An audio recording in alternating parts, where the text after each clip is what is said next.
Hey mates, welcome aboard, and I am your next destination. Hey guys, so for today's vlog, I will give you a quick tour kung ano nga ba yung itsura ng Camellia Bacolod, Camellia Mandalagan using my bike. So magba-bike tour tayo guys. So tara guys, samahan nyo ako. And magsa-start yung bike tour natin dito sa main entrance ng Camellia Bacolod, dito sa Mandalagan entrance. So sa right guys, makikita nyo is yung Vista Mall, and sa left is yung Olvera Condominium, yung condominium ng Camellia. And heto yung guardhouse for security check para sa lahat ng mga pumapasok sa Camellia subdivision. And this is the main road sa loob ng subdivision. And yung first na bibisitahin natin guys is yung Meridian. So tara guys, punta tayo sa Meridian.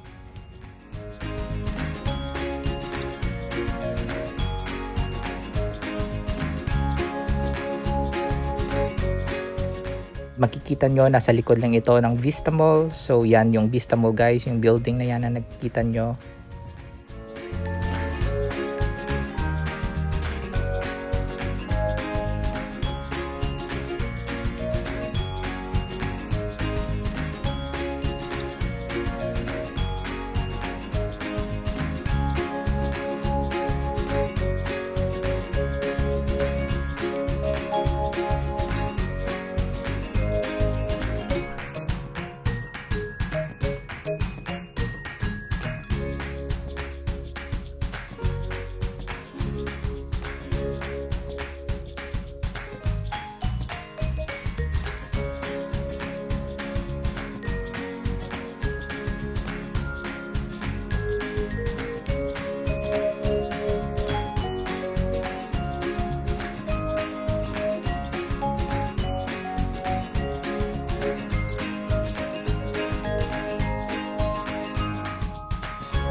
Makikita nyo guys, marami ding nagbabike sa loob ng subdivision kasi maganda maglibot-libot dito.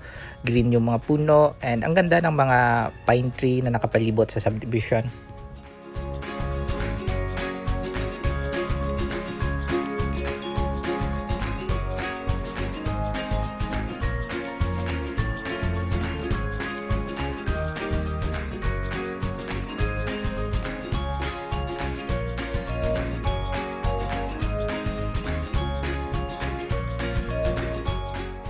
And punta naman tayo sa another side ng Meridian. So tatawid lang tayo sa main road guys.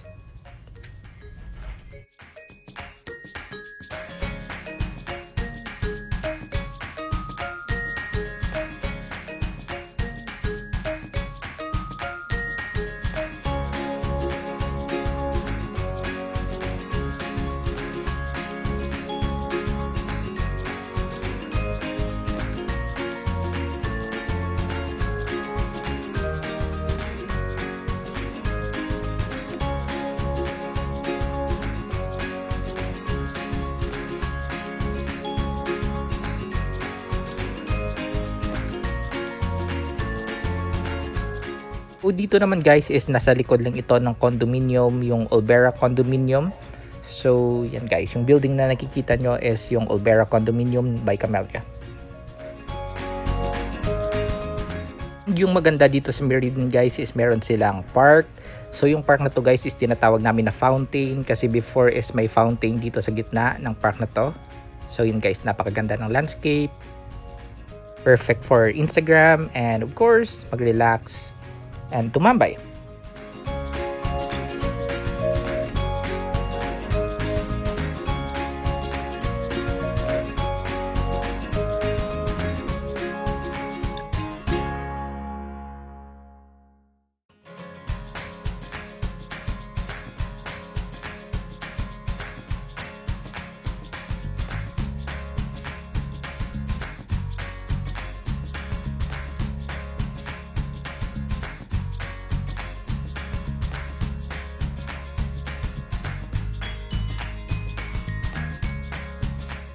And palabas na tayo ng Meridian and lipat naman tayo sa ibang subdivision dito sa loob ng Camellia.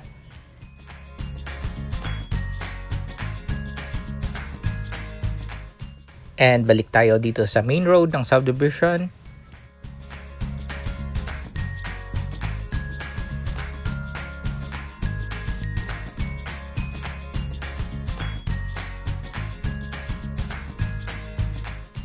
And stop over tayo saglit and ipapakita ko lang sa inyo yung basketball court dito sa loob ng Camellia. And nakikita nyo guys, wala pang ring kasi pinagbabawal pa ngayon ng IATF yung outdoor sports tulad ng basketball. This is their children's playground. So naka-close din yung playground guys.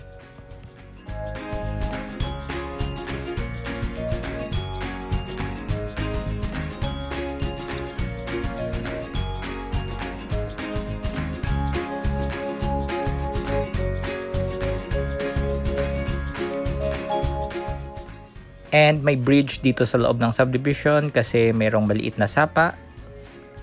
So, ito yung sapa guys.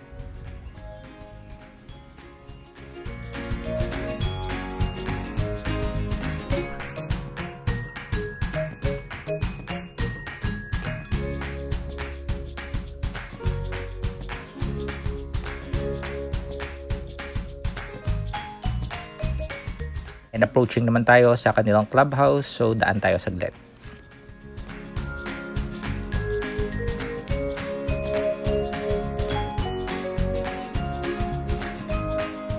And maganda naman yung clubhouse ng Camellia Subdivision guys, and ipapakita ko lang sa inyo yung pool area. And napakaganda ng mga halaman ng landscape dito sa area na to.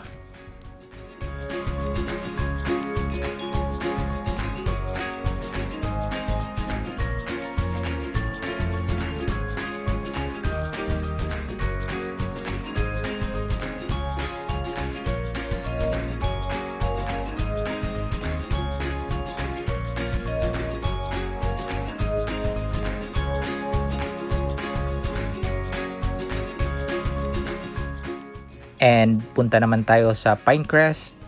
So tawid lang tayo ng main road. So ito yung daan papuntang Pinecrest guys.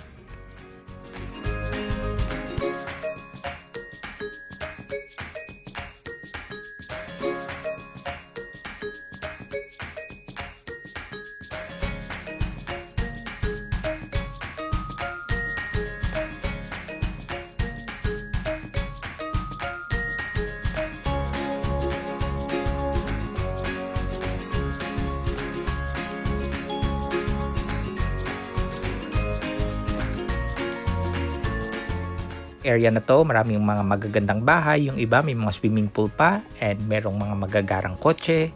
So yayamanin yung area na to guys.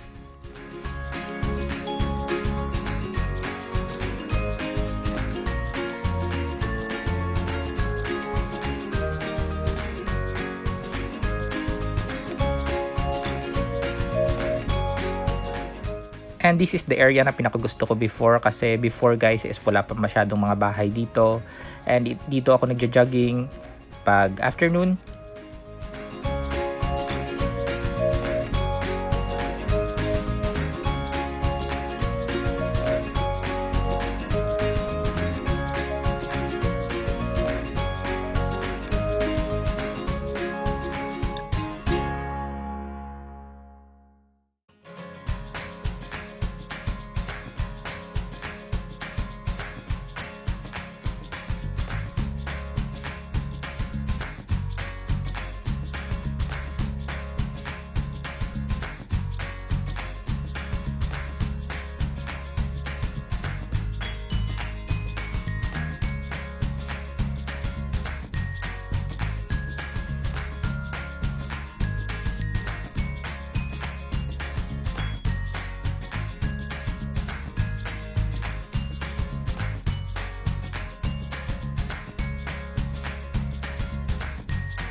And heto yung rotonda dito sa Pinecrest.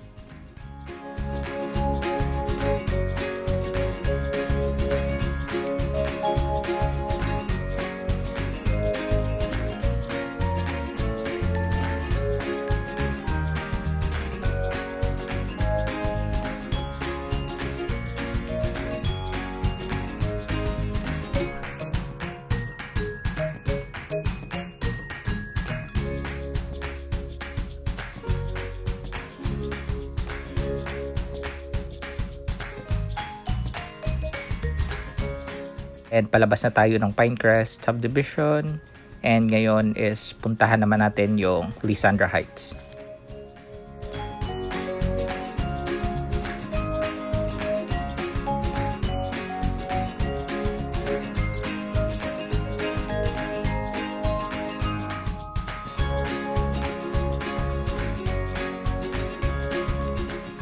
So yan yung internal shuttle na bumibiyahe dito sa loob ng Camellia Subdivision. So magbayad ka lang I think ng 15 pesos from main gate papunta sa bahay mo.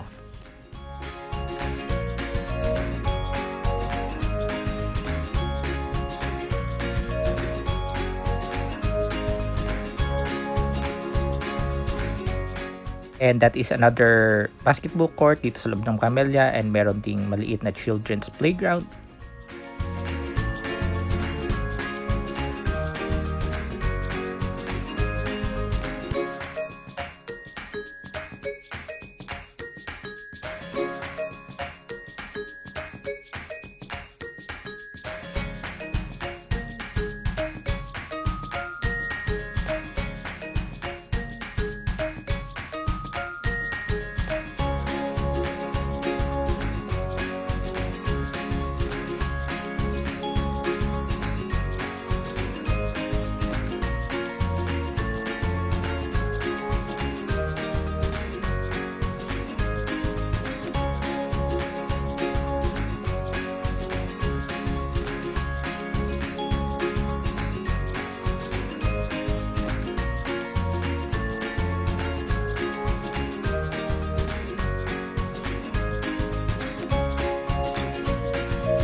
Ngayon, palabas na tayo dito sa Lysandra Heights and punta naman tayo sa Pine Grove. And as usual, tawid lang tayo ng main road. And welcome to Pine Grove. And eto yung area na pinakagusto ko mag-bike guys, kasi walang masyadong mga batang naglalaro sa daan and wala din masyadong mga sasakyan. And napakaganda ng mga pine tree dito guys. And sobrang dami ng magagandang bahay dito sa area na to.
And ngayon, palabas na tayo ng Pine Grove and balik na tayo sa main road ng Camellia Subdivision.